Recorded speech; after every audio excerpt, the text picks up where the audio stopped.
Saya nampak ada ayam berenang kat dalam laut. Saya cakap, ada ayam berenang First time saya nampak ayam berenang. Okay, Assalamualaikum. Saya Ahmad. Welcome back to my channel.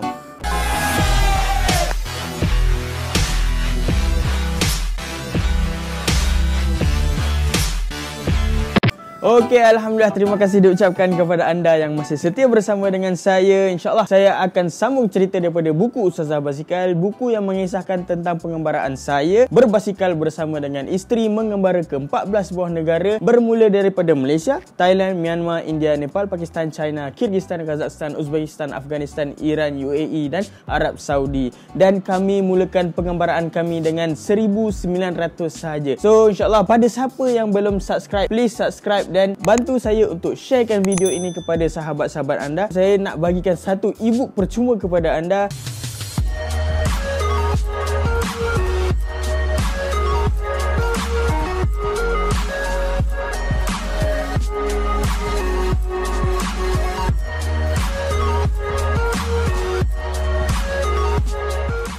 Klik link dekat bawah, join Telegram Ahmad Isa dan klik link yang saya berikan dekat situ dan insya-Allah anda. Okey, siapa yang belum tengok video yang lepas boleh tengok dekat sini. Kami dah sampai ke rumah Pak Sak di Tatong Mai di Surat Tani. Pada malam tu kami sampai, isteri kepada Pak Sak disediakan makanan untuk kami lah pada malam tu dan Alhamdulillah kami makan malam dan terus berehat lah. Isteri Pak Sak tunjukkan bilik untuk kami. Masa tu saya tanya dengan Amirul dengan Syafiq Aiman, korang tidur kat mana? Dia orang kata dia orang tidur kat ruang tamu je, tak kisah sebab dia orang lelaki kan. Dan dia kata tak apalah, korang tidur dalam bilik sebab korang kan suami isteri. Itulah rezeki kalau kita travel bersama suami ataupun isteri. Itulah kelebihan dia. Pada keesokan paginya, selepas solat subuh, saya dengan Adila, Aiman, Syafiq dengan Amirul, kami lepak dekat JT, dekat rumah Pak Sak ni lah. Rupa-rupanya Pak Sak ni adalah pengusaha kerang. So, dia betul-betul duduk dekat muara sungai, tempat kelak kerang ni. Dia ada satu mesin untuk mengasingkan kerang-kerang ni tau. Dan Pak Sak kata, dia hanya ambil kerang yang besar-besar. Kerang yang kecil-kecil, dia buang balik kat dalam laut. So, dia punya ekosistem dia tu terjagalah kan. Dan waktu kami tengah lepak kat tepi JT tu, kawan-kawan Pak Sak datang tau dengan berbasikal. Masa tu pukul 6 pagi, saya ingat lagi. Dan mereka kata, bila korang nak sambung kayuh ni? Dan kami kata, kami tak ada plan nak kayuh hari ni. Mungkin hari ni kami nak lepak, nak rehat dekat rumah Pak Sak dulu satu hari. Dan mungkin esok kami akan kayuh lah. Mereka ingatkan kami nak sambung kayuh pada hari ni. So mereka datang lah dengan suit attire basikalnya, nak kayuh bersama-sama dengan kami kan. Bila kami kata tak jadi, mereka pun teruskan kayuhan mereka lah. Dan masa tu kami pun lepak dekat JT tu lagi. Tiba-tiba saya nampak ada ayam berenang kat dalam laut. Saya cakap, ada ayam berenang First time saya nampak ayam berenang. Masa tu ada seorang budak, mungkin anak kepada Pak Sak ni, turun JT tu dan ambil ayam tu.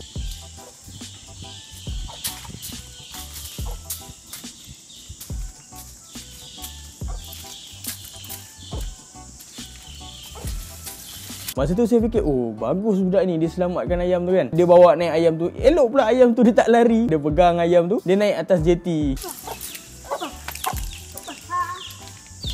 Tahu tak apa yang dia buat?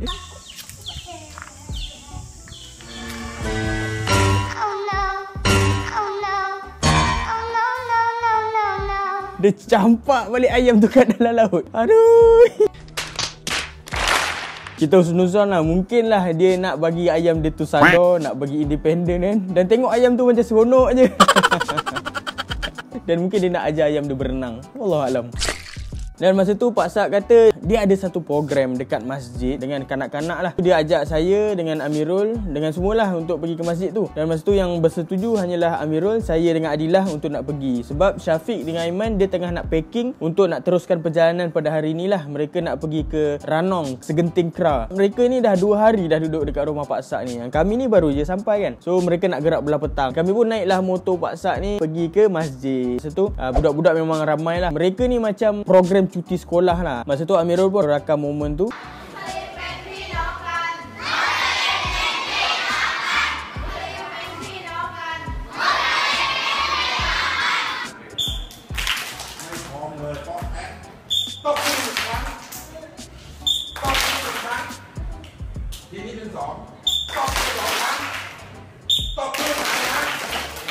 Bismillahirrahmanirrahim.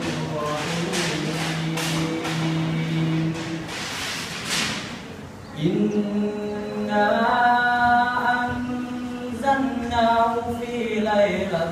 وما أدراك ما ليلة القدر. Dan Adilah dia pergi kat tempat perempuan. Dan masa tu saya tak tahu nak buat apa. Saya pergi kat tempat makan. So sambil-sambil tengok program tu, saya pun makan. Manalah tak gemuk kan. Bila dah habis program tu, Amirul cakap dia nak balik sebab dia nak packing dan dia nak gerak lah pergi ke Ranong. Dan masa tu saya cari mana Adilah ni. Rupanya Adilah dia dah dapat lah kawan-kawan baru dia. Dan masa tu dia datang, "Bang, kawan Ayang ni ada kilang biskut lah. Jom kita pergi kilang biskut jap." dan masa tu saya cakap, ni Amirul dah nak gerak ni kan. So kita nak kena lambat, kena salam dengan dia orang ni nak gerak. Sekejap je. Dekat je kilang dekat sebelah ni je. Saya cakap okey lah, kalau macam tu kita pergilah sekejap. Nanti sempat kot kerja Amirul tu. Dan Amirul dia minta izin untuk nak balik dulu. Dan kami pun pergi dekat kilang tu. Dan masa tu saya shoot lah, macam ni cara mereka menghasilkan biskut.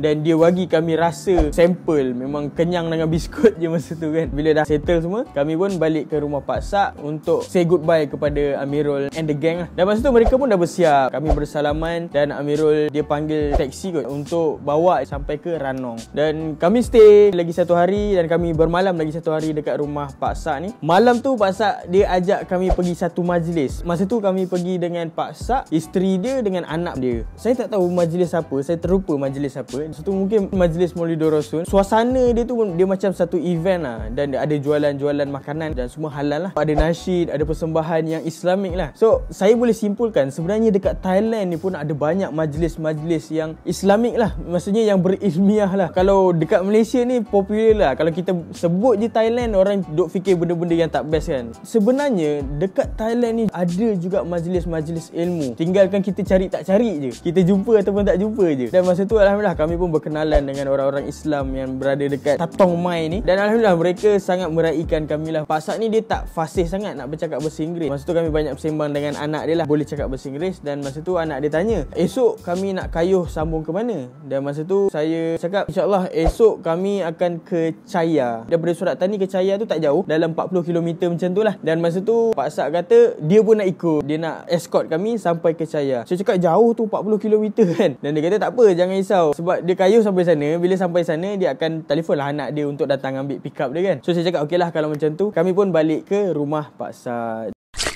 Dan pada keesokan paginya selepas subuh, sama juga pukul 6 pagi, kawan-kawan Pak Sak semua dah datang. Kami tak siap packing lagi, kami tak ready lagi barang-barang semua. Dan masa tu cepat-cepat lah kami packing barang. Dan masa tu kami pun bersalaman dengan isteri Pak Sak, anak Pak Sak. Jumpa lagi nak. Semoga Allah rahmati kai semua family terjadi lah tahun ni. Amin. Nah, insan meow. Lah, meow dah. Simpan frame, masuk frame. Okey, jom. Okey, terima kasih Kak Bungkap. Semoga Allah murahkan rezeki. InsyaAllah. Dan kami pun bertolak dengan geng-geng Pak Sak ni lah. Mula sikit, mula dalam 5-6 orang je yang escort kami. Sampai tengah jalan kami bergabung dengan beberapa kumpulan. So dia jadi lebih daripada 30 orang. Jadi ramai kan. Seolah-olah macam ramailah yang escort kami sampai ke Chaya ni.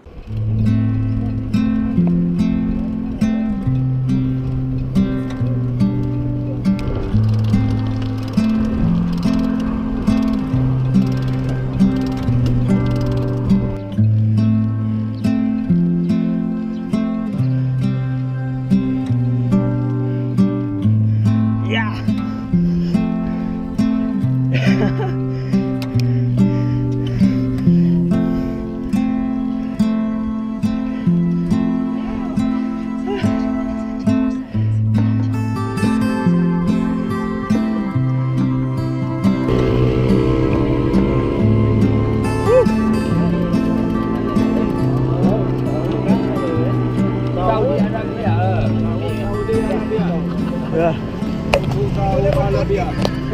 Ya, Pink Warrior.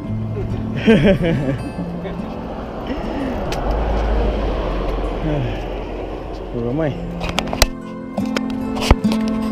Dalam 20 kilo macam tu dan mereka nak patah balik lah. Kami berpisah, kami bergambar dengan mereka ni. Hai.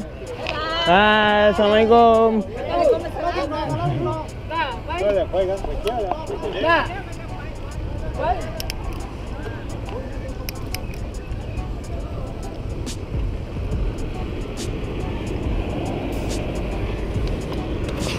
Pak Sak dengan masa tu ada seorang pakcik tu, nama dia Pakcik Ali. Dia nak ikut kami sampai ke Chaya. Kami kata okey lah, tak ada masalah. Kami pun sambunglah kayuhan kami sampai ke Chaya.